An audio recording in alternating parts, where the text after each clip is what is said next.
Red breaking చూస్తున్నాం. Deputy CM భట్టికి BJP chief Ramachandra Rao legal నోటీసులు పంపించారు.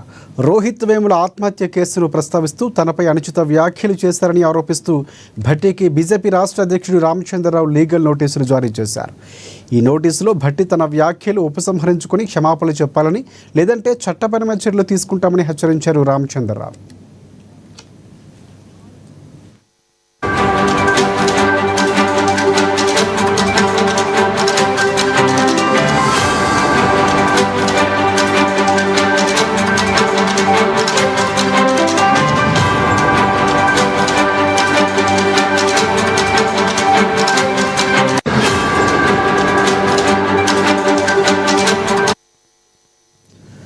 డిప్యూటీ సీఎం భట్టికి బీజేపీ చీఫ్ రామచంద్రరావు లీగల్ నోటీసులు పంపించారు.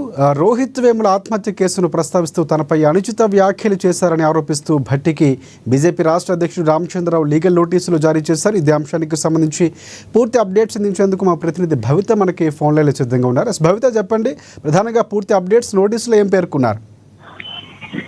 రైట్ శేఖర్, మొన్న తాజాగా బీజేపీ రాష్ట్ర అధ్యక్షుడిగా రామచంద్రరావు నియమించినప్పటి నుంచి కాంగ్రెస్ ప్రభుత్వం కొన్ని ఆరోపణలు చేస్తూ వచ్చింది. దళితులను విమర్శించినటువంటి వ్యక్తులకు బీజేపీ ఎట్లా పదవులు ఇస్తుందని చెప్పి కూడా వాళ్ళు కామెంట్ చేసిన సందర్భంలో తాజాగా జూలై 12న బట్టి విక్రమార్క ఢిల్లీలో మీడియాతో మాట్లాడుతున్న సందర్భంలో ఒక ఎవరైతే రిపోర్టర్ అడిగినటువంటి ఒక మీడియా ప్రతినిధి అడిగినటువంటి ప్రశ్నకు సంబంధించి రోహిత్ వేముల హత్యకు సంబంధించి ఒక క్వశ్చన్ అడగారు. అవును, 2016లో HCU విశ్వవిద్యాలయం సంబంధించి దళితుడైనటువంటి రోహిత్ వేముల ఆత్మహత్యకు ప్రేరేపించినటువంటి వ్యక్తి రామచంద్రరావు అన్నట్టు కూడా కొన్ని ఘాటు వ్యాఖ్యలు చేశారు. అయితే ఈ నేపథ్యంలోనే వాళ్ళు చేసినటువంటి వ్యాఖ్యలకు సంబంధించి బీజేపీ రాష్ట్ర అధ్యక్షుడికి కొంత ప్రతిష్టకి భంగం కలిగించే విధంగా ఉన్నాయి. వెంటనే ఏవైతే బట్టి విక్రమార్క చేసినటువంటి వ్యాఖ్యలు వెంటనే వెనక్కి తీసుకోవాలంటూ కూడా రామచంద్రరావు తరపున ఉన్నటువంటి న్యాయవాది విజయకాంత్ ఈ రోజు బీజేపీ అంటే రామచంద్రరావు అధ్యక్షుడి తరపున బీజేపీ తరపున లీగల్ నోటీసులు పంపించారు బట్టి విక్రమార్కకి. అయితే వాళ్ళు చేసినటువంటి కామెంట్స్ పైన వెంటనే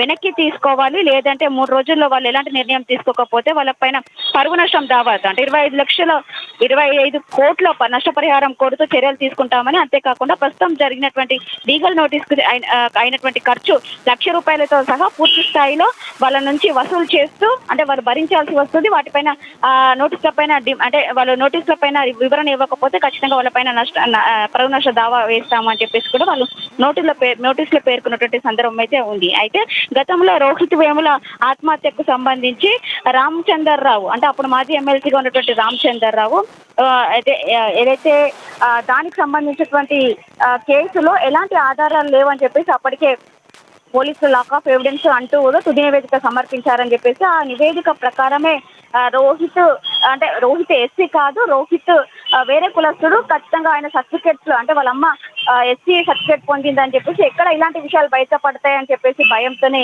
రోహిత్ వేముడ ఆత్మహత్య చేసుకున్నాడంటగా కూడా వాళ్ళు ఈ నోటీసులో పేర్కొన్నటువంటి సందర్భం అయితే ఉంది. అయితే అప్పుడు అంటే దళితులను ఇబ్బంది పెట్టి వాళ్ళకు ఎలాంటి అవకాశం లేకుండా వాళ్ళు ఆత్మహత్యకు ప్రేరేపించినటువంటి వ్యక్తి అన్నట్టు కూడా బట్టి విక్రమార్క చేసినటువంటి కామెంట్స్ బేసిక్గా వాళ్ళకి క్షమాపణలు చెప్పాలని చెప్పేసి కూడా ఈరోజు లీగల్ నోటీసులు పంపారు. అయితే 3 రోజుల్లో వాళ్ళు వివరణ ఇవ్వాల్సింది. వివరణ ఇవ్వకపోతే మాత్రం ఖచ్చితంగా వీళ్ళపైన యాక్షన్ తీసుకుంటాం, పరువు నష్టం దావా కూడా వేస్తాము. ఖచ్చితంగా దానికి 25 కోట్ల పరువు నష్టం దావా కింద వేస్తూ లీగల్ నోటీసులకు అవసరమైనటువంటి ఖర్చులు కూడా వాళ్ళే భరించాలంటే కూడా వాళ్ళు డిమాండ్ చేసినటువంటి నేపథ్యం అయితే ఉంది.